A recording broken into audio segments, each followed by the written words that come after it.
ringkas cerita teman-teman sekalian, datanglah Ibrahim alaihissalam kemudian bertemu dengan tempat ibadah yang dibuat oleh Namrud. Dan sampai sekarang tentu kalau teman-teman ketik di Google tentang masalah peninggalan Namrud di Babilonia, akan ada gambar-gambar, banyak sekali gambar-gambar peninggalan istananya, puing-puingnya, tempat pembakaran Ibrahim alaihissalam, banyaklah. Ya.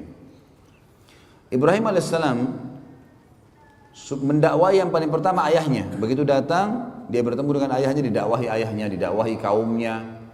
Allah menyebutkan dalam masalah itu dalam Al-Quran, surah Al-Anbiya, surah nomor 21 ayat 52 sampai 73. Surah Al-Anbiya, surah nomor 21 ayat 52 sampai 73.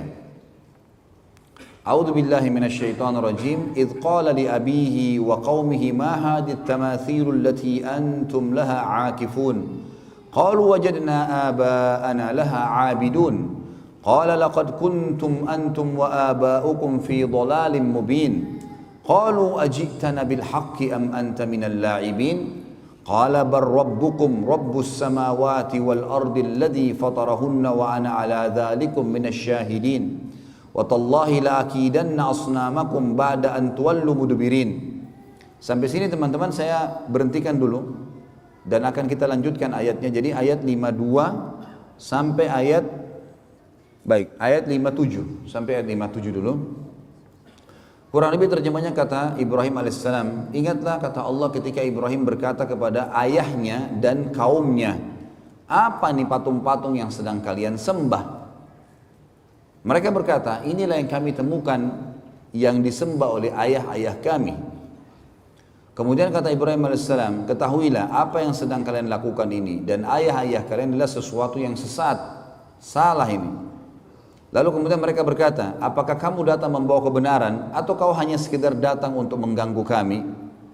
Maka Ibrahim AS mengatakan, Tuhan kalian adalah yang menciptakan seluruh langit dan bumi, pemiliknya, pengawasnya, pengurusnya, dan saya termasuk saksi atas itu. Saya akan memberikan kalian bukti-bukti.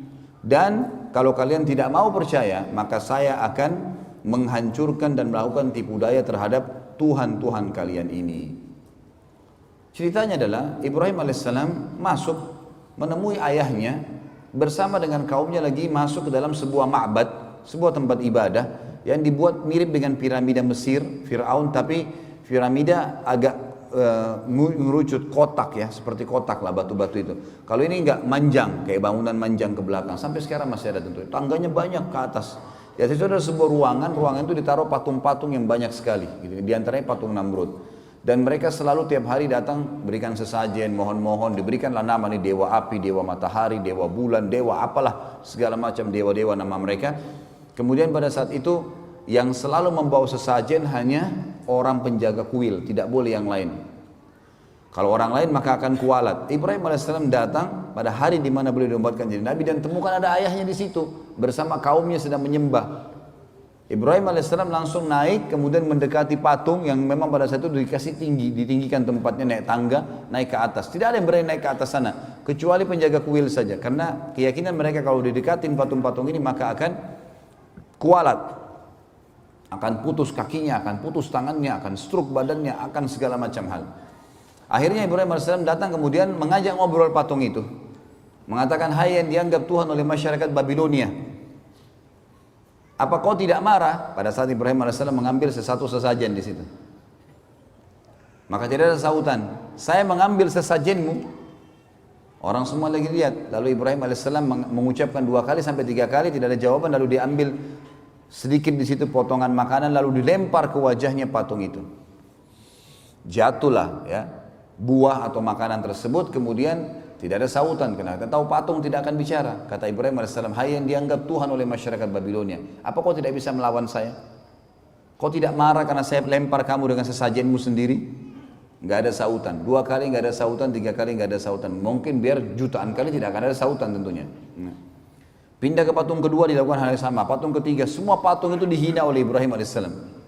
Setelah itu Ibrahim AS setelah keliling dari sisi kanan ruangan sampai ke sisi kiri, lalu dia mengatakan, hai kaumku, lihat ini apa yang kalian sembah. Patung kalian susun sendiri, kalian pahat sendiri, kalian bentuk matanya, kalian bentuk hidungnya, kalian yang pikul diangkat sampai ke situ. Lalu kenapa kok diminta tolong dari patung-patung ini? Yang telah menciptakan adalah kalian, Tuhan kalian Allah yang menciptakan langit dan bumi. Maka mereka diam, mereka tidak mau. Lalu Ibrahim mengatakan, saya pasti akan lakukan tipu daya terhadap patung-patung kalian ini. Apa tipu daya Ibrahim? Ayat 5, 8-nya berlanjut. فَجَعَلَهُمْ جُذَاذًا إِلَّا كَبِيرًا لَهُمْ لَعَلَّهُمْ يَرْجِعُونَ قَالُوا مَنْ فَعَلَ هَذَا بِآلِهَتِنَا إِنَّهُ لَمِنَ الظَّالِمِينَ قَالُوا سَمِعْنَا فَتًى يَذْكُرُهُمْ يُقَالُ لَهُ إِبْرَاهِيمُ قَالُوا فَأْتُوا بِهِ عَلَى أَعْيُنِ النَّاسِ لَعَلَّهُمْ يَشْهَدُونَ قَالُوا أَأَنْتَ فَعَلْتَ هَذَا بِآلِهَتِنَا يَا إِبْرَاهِيمُ قال بل فعله كبيرهم هذا فاسألوهم إن كانوا ينطقون فرجعوا إلى أنفسهم فقالوا إنكم أنتم ظالمون ثم نكسوا على رؤوسهم لقد علمت ما هؤلاء ينطقون قال أفتعبدون من دون الله ما لا ينفعكم شيئا ولا يضركم أف لكم ولم تعبدون من دون الله أفلا تعقلون. Sampai sini teman-teman, sampai di ayat 67 ya. Ayat 67 saya terjemahkan dan saya hubungkan dengan kisahnya. Maka pada saat itu kaumnya keluar dari ruangan ibadah tadi, tinggalkan Ibrahim AS. Kata Ibrahim, sebentar, kalau kalian tidak mau dengar apa yang saya sampaikan, saya ini utusan Allah pencipta langit dan bumi dan saya akan sampaikan kepada kalian. Kalian tetap mau sembah berhala, saya akan lakukan tipu daya loh. Mereka tinggalkan, tidak mau dengar Ibrahim AS. Sempat bimbang tapi mereka tinggalkan. Ibrahim AS keluar cari kampak dan masuk menghancurkan patung-patung itu. Dipotong kepalanya, potong tangannya, potong kakinya, dihancurin semuanya. Dan Ibrahim AS membiarkan patung yang paling besar, patungnya Namrud ada di tengah-tengah ruangan. Enggak diganggu sama sekali. Tapi ada patung ular, patung singa, dipotong kepalanya, ditaruh di pahanya patung Namrud. Kampaknya juga ditaruh di tangannya patung Namrud. Maka besok pagi pada saat mereka mau beribadah lagi, mereka temukan tempat ibadah mereka hancur semuanya.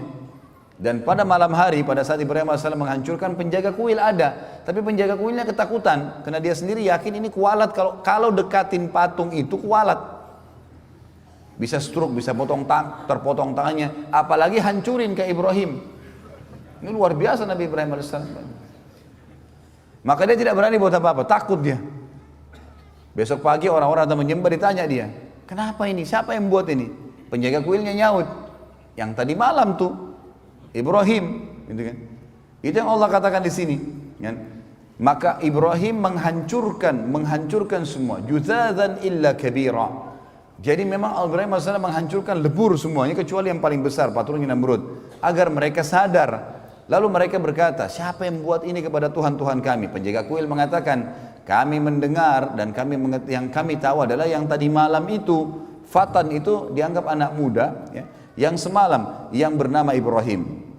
Maka mereka berkata, datangkanlah Ibrahim itu di depan orang-orang semuanya agar mereka bisa menyaksikan dan mendengarkan argumentasinya. Kenapa dihancurin?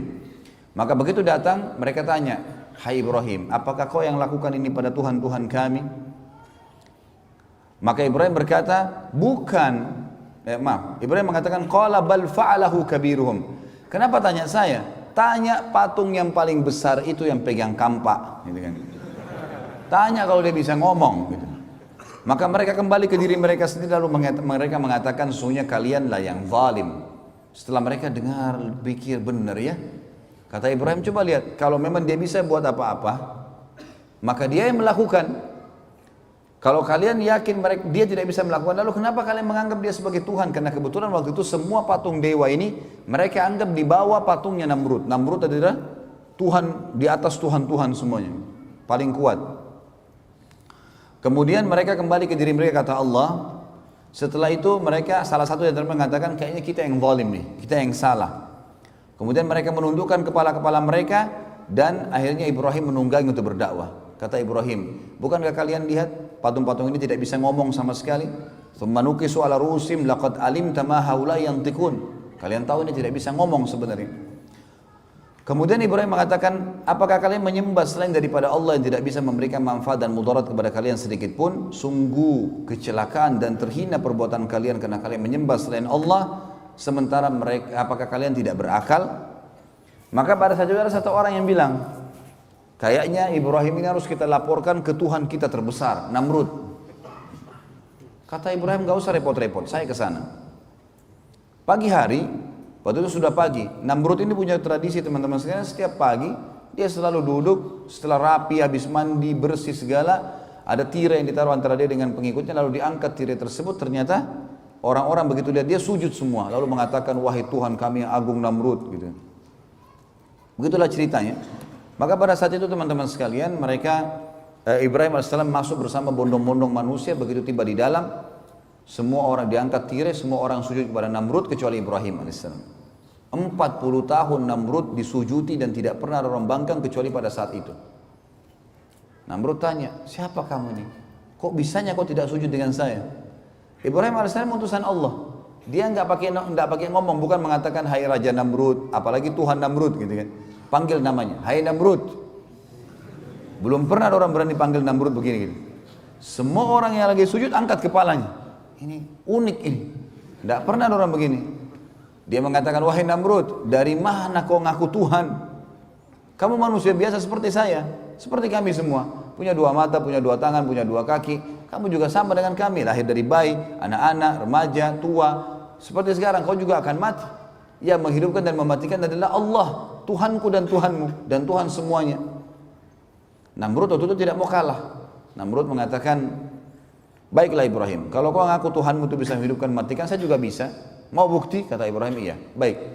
Tangkap, disuruh pengawalnya, tangkap dua orang laki-laki yang lewat depan istana. Ditangkap dua orang. Yang satu disuruh pergi, dikasih hadiah macam-macam, pergilah. Kemudian yang satu disuruh bunuh, mati di tempat. Kata Namrud, lihat, saya menghidupkan dan saya mematikan. Ini kan kebodohan, karena orang yang disuruh pergi sudah hidup sebelumnya. Tapi akal-akalan dia mengatakan apa? Ini saya menghidupkan dan saya mematikan. Jibril alaihissalam datang menyampaikan kepada Ibrahim, ini orang ini percuma, diajak dialog di dunia, di bumi, dia akan terus cari akal, tantang di langit sekalian. Kata Ibrahim alaihissalam, wahai Namrud, Tuhanku dan Tuhanmu Allah, dan Tuhan segala satunya memindahkan matahari setiap hari dari timur ke barat. Apa kau bisa? Maka terdiamlah Namrud, tidak bisa ngomong. Allah mengatakan, nanti kita bacakan ayatnya, fabuhital ladzi kafar. Maka orang kafir itu jadi terdiam, tidak bisa bicara. Karena jengkel, dia bilang pada pengawal-pengawalnya, tangkap, penjarakan Ibrahim ini, penjarakan. Musyawarah, kira-kira apa jalan keluarnya? Saya mau bunuh Ibrahim, tapi saya nggak mau mati biasa, harus mati yang spektakuler, yang besar, yang membuat tidak ada lagi orang yang membantah ketuhanan saya. Musyawarah demi musyawarah sampai muncul akhirnya ide untuk membakar, karena bakar adalah cara membunuh yang paling menyakitkan. Dari pertama dibakar sampai mati kan tetap sakit gitu loh. Dibuatlah api dengan biaya yang besar. Namrud kerahkan semua kekuatan sampai terbuat api. Dalam sebuah riwayat Bukhari disebutkan, kalau burung lewat dan kena asap, uapnya asap itu walaupun tinggi, tiba-tiba sudah terpanggang karena besarnya gitu. Api itu panas sekali, setinggi kurang lebih istana Namrud 40 siku ke langit. Ini sekitar 17 sampai 20 meter tingginya. Setelah itu Ibrahim AS dikeluarkan, lalu kemudian dibakar. Setelah dibakar, dilempar, Namrud mengatakan 3 hari biarkan Ibrahim dalam api, dibiarkan. Setelah 3 hari dipadamkan, ternyata Ibrahim AS ada di tengah-tengah tumpuhan mereka. Setelah itu Ibrahim AS diselamatkan oleh Allah. Lalu Namrud pun pulang ke istananya, orang semua bubar dalam kondisi bingung, kok bisa Ibrahim, manusia mana nih dibakar tidak mati, gak mungkin gitu kan. Dan tersebar berita ternyata Tuhan kita Namrud tidak bisa membunuh Ibrahim karena Ibrahim dibela sama Tuhannya. Jadi Tuhan Ibrahim lebih kuat. Namrud pulang ke istananya, kemudian dia bingung, sambil mabuk-mabukan, gimana jalan keluarnya nih. Dan memang subhanallah, orang-orang kafir sering dikasih oleh Allah kesempatan untuk melakukan satu hal yang maksimal, tapi nanti akhirnya Allah batalkan dengan hal yang kecil. Seperti Namrud sekarang sudah biayai berapa banyak mahalnya api tersebut, biayanya besar, kerahkan tenaga, dan tidak ada lagi cara membunuh yang lebih hebat daripada api yang besar. Sekarang kalau dibakar nggak mempan, kira-kira ditebas pedang mempan nggak? Atau dilempar batu, atau dipatahin tulangnya, udah nggak bisa, karena api aja nggak bisa buat apa-apa sama dia. Gitu. Maka Namrud pun besok paginya kedatangan, diutus oleh Allah padanya seekor lalat, yang lalat itu masuk ke lubang hidungnya. Gitu kan. Awalnya tentu Namrud ini dia didekati oleh lalat sampai dia capek. Lalat ini selalu datang, ribut dekat kupingnya. Kayak kita kalau lagi ribut dekat kuping lalat, usir datang lagi. bingung juga gimana cara lawannya tuh. Setiap Namrud mau ngamuk marah, lalatnya pergi, nanti kembali lagi. Sampai dia teriak-teriak prajuritnya, bunuh lalat ini, gak ada yang bisa lawan. Lalat mau dilawan dengan apa? Dengan 1000 otot. Dengan sebilah pedang yang tajam, gak ada yang bisa lawan lalat gitu. Dengan kuasa Allah, lalatnya datang ribut, dekat kupingnya pergi lagi. Sampainya Namrud dari pagi sampai malam, kecapean dia. Kena capek dia duduk di singgasananya. Waktu dia duduk, dia mau ngantuk, mau tertidur, lalatnya masuk di lubang hidungnya. Terus sampai ke otaknya, 3 hari, nggak keluar-keluar. Dipukul-pukul, dia teriak-teriak, nggak bisa apa-apa. Zaman sekarang mungkin masih bisa orang pakai operasi. Zaman dulu nggak ada operasi. Salah belah mati kan gitu. Dan ini Tuhan mereka. Akhirnya setelah 3 hari nggak makan, nggak minum, nggak buang air besar, nggak buang air kecil, mati Namrud. Begitu dia jatuh, istri anaknya semua, dayang-dayangnya semuanya, perdana menteri, penasihatnya, orang-orang yang dekat dengan dia, yang ngakuin dia sebagai Tuhan, jadi selalu sujud tiap hari, itu lihat sendiri lalat keluar dari hidung Namrud. Dan tersebar berita, Namrud Tuhan kita dibunuh oleh lalat. Allahu Allah.